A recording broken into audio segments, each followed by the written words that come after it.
Straight faster than sound. America's first rocket plane, the X-1, on a test flight in 1946. We'd come a long way in 20 years from the early rocket experiments of the 1930s. In those days, there were more failures than success. Even scientist Willie Ley, the man who invented the rocket engine, was a flop with this one. Though he called this a success.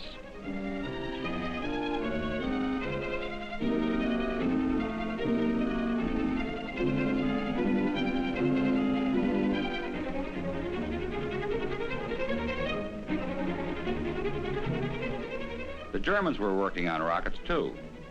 Inventor Fritz von Opel experimented with the rocket plane mounted on rails for takeoff. A rocket train which got up to 200 miles an hour before it crashed. A rocket car that got up to 120 miles an hour and didn't crash, which was a lucky thing for von Opel, since he risked his own life in this one.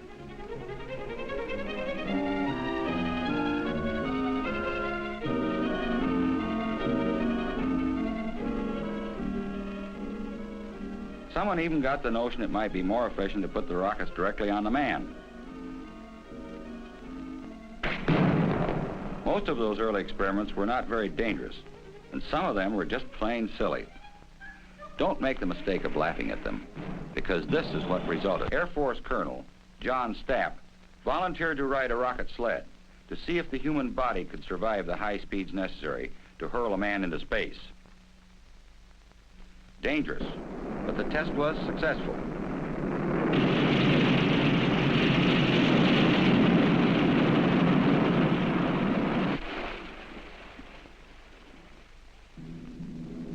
The rocket age had arrived. The X-1 was launched from the belly of a B-29, and its pilot went rocketing through the air at more than 1,000 miles an hour.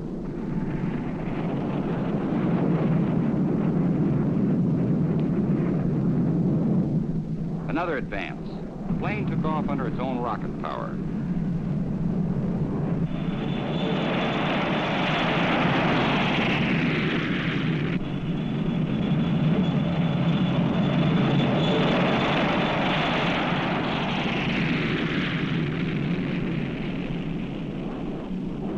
Now for the big adventure, the X-15, the North American rocket plane designed to send a man for the first time into outer space. Here it is, getting its first feel of flight, as a passenger attached under the wing of a B-52. Top pilots were chosen to guide the X-15 through its test period, eventually to fly it 100 miles into space at speeds of more than 3,600 miles an hour.